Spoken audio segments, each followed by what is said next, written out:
I think about, I love jazz. The greatest jazz arranger, I think, was a man named Billy Strayhorn. He worked with Duke Ellington. And one of the wonderful things is that when you see music that was presented by the band, you'll usually see both of their names in the top of the number. Right? And I've read several biographies of both. And there's a big argument as to whose name ought to go first. But the arguments didn't go anywhere because neither of them could remember who really did the big piece of the work, right? And so we've been like that. And you can't imagine how wonderful looking back. I was wondering the other day, how did ABCD ever get its name? I can't remember. And so I was going to ask Joe, right? And so we have this wonderful co-invention activity. And it's great, Joe, that you would be here. Thanks.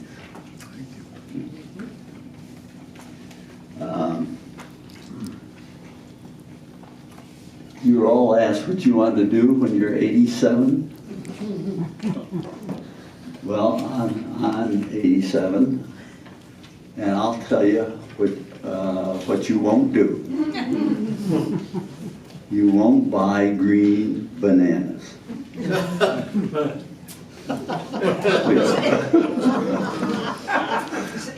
So all the bananas I buy have are yellow with little brown specks on them.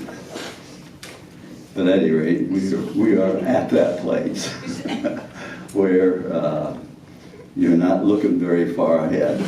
And so I thought I would do a little looking back. It's appropriate, I think, in doing that, to think about three people who were on this journey with us, but they passed on. And one was Henry Moore from Savannah. He was the assistant city manager in Savannah, who was, as he called himself, King Henry. He was a typical imperial municipal official. And he had an experience through ABCD of beginning to see the world in a different way. And I think he created the first mini-grant initiative that I've ever heard of. But his conversion is documented for all of us. If you look in our publications, we have two. And one of them is called Leading by Stepping Back. And let me commend it if you deal with imperial people. It's a wonderful book to share with them. And the other one is called the Grants for Blocks program in Savannah, which shows what he was able to do by asking people, would you write me a letter and tell me what you'd like to do on your, what you'd like to do. And he did that for 4 or 5 years, got a couple hundred blocks doing things. And I remember I came to see him maybe 3 years after he got started. And we got in the car and he said to me, this is Savannah, it's a fairly substantial city. Tell me when we get there. I said, well, I'd never been there. He said, tell me when we get there. Now this is the lowest income quarter of the city.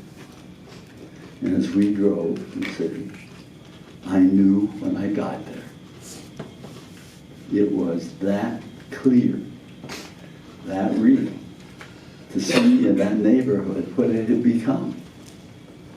Once the trust was in both the insight and the action of the people, block by block by block. So